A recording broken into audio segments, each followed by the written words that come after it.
Three soldiers stare across the grass to the wall of names on the Vietnam Memorial. Visitors to the Vietnam Veterans Memorial of Three Soldiers have been moved emotionally and touched spiritually without any knowledge of the talented sculptor who created this work. Frederick Hart is the genius behind this. Many believe he was solely responsible for restoring to American public monuments and memorials the images worthy of a great nation.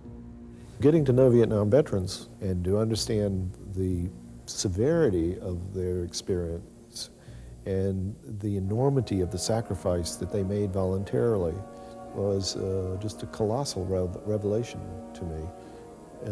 And I was deeply, deeply moved. And building a memorial is making a statement, a final statement about what it meant. So there were a lot of people who had very, very intense feelings about what that statement should be. There are three things I wanted to strongly express in this particular piece. One, the single most important thing that I found that all veterans are unanimous about in their what they brought back from Vietnam that was of value is the brotherhood and the love that they shared for each other in a combat zone. They went into the war thinking they were fighting for their country, and they ended up, of course, fighting for each other. Secondly, this was a young generation of soldiers. The average age killed was 19. I wanted to express that youth. I also wanted to have some of the psychological burdens, some of the tension, some evocation of the kind of ordeal they went through evident in their faces as they gaze at the wall with the 57,000 names.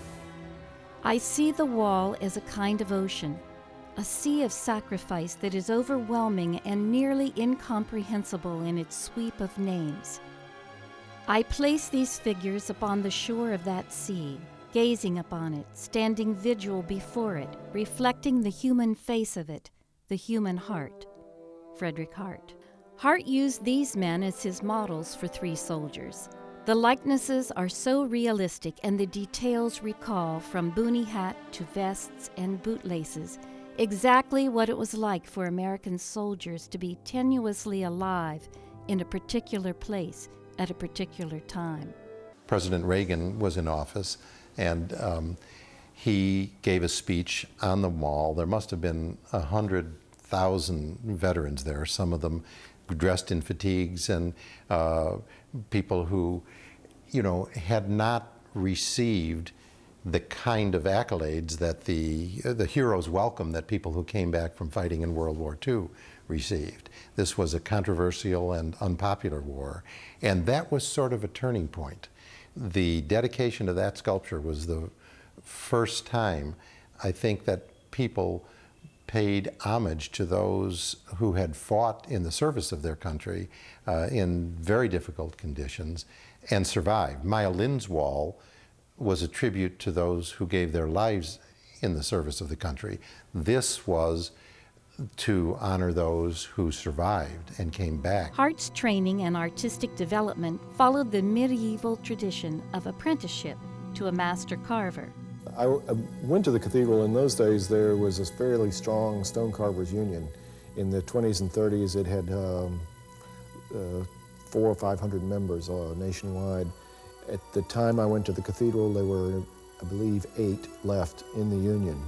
It was like touching hands with a generation that has now pretty much passed out of existence. So I went to the cathedral and took a job as a clerk, so that I could ingratiate myself in whatever way it took to get into the union and learn to do stone carving. And I went up and carved a gargoyle, made a model of a gargoyle, and Roger Morigi, who was my mentor, he was the master carver at the cathedral, just on his own one day said, after I'd made this little sketch for this gargoyle, said, "All right, you go up and carve it." There was a Christmas party, and at the party, Dick Feller started talking about what they'd finally decided on for the theme of the sculpture of the main entrance or west facade, which at that point was years away from construction. And they wanted to do the creation theme. And they wanted one sculptor to do all of the sculptures so it would have the sense of one hand in the whole thing. The idea of the creation as an ongoing process. Anyway, I heard this and I was just blown away, just bedazzled. And at that very moment decided that's what I'm going to do. And I spent basically 3 years working on my concepts for the creation sculptures. Eventually, after a 3-year period, I won the competition, and at that time I was 31. The total time I spent on the project was 13 years. It was a feeling of fulfilling my destiny. Ex Nihilo, out of nothing, stands as an eloquent metaphor for humankind always becoming, ever in a state of rebirth and reaffirmation of all the possibilities in being human, of the process of evolving into one's future. The naturally beautiful Florida environment is a dramatic backdrop for these figurative sculptures. His work has been compared to Michelangelo, Donatello, and especially Rodin, whose life his paralleled in many ways. Hart progressed from stone to bronze, where form emerges from a solid mass, and then he developed a new medium for capturing the light within by casting his clay models in clear acrylic resin, or lucite. In these works, the figures are opaque and disappear into the light, creating a spiritual relationship between light and form, and a sense of mystery around being and non-being.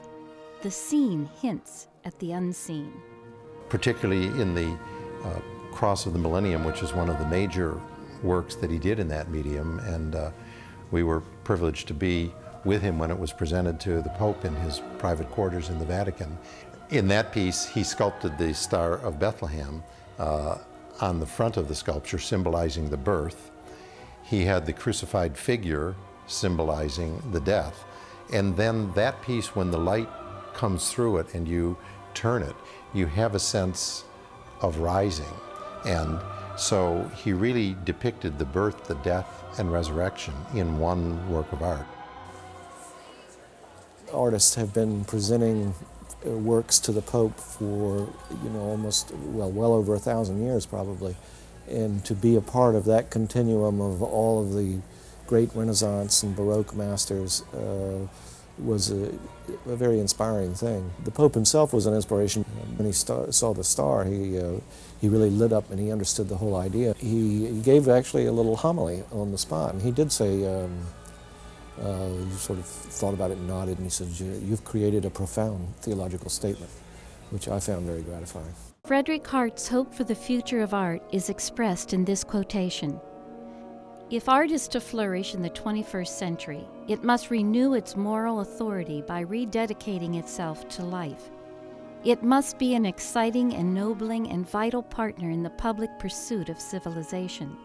It should be a majestic presence in everyday life, just as it once was in the past.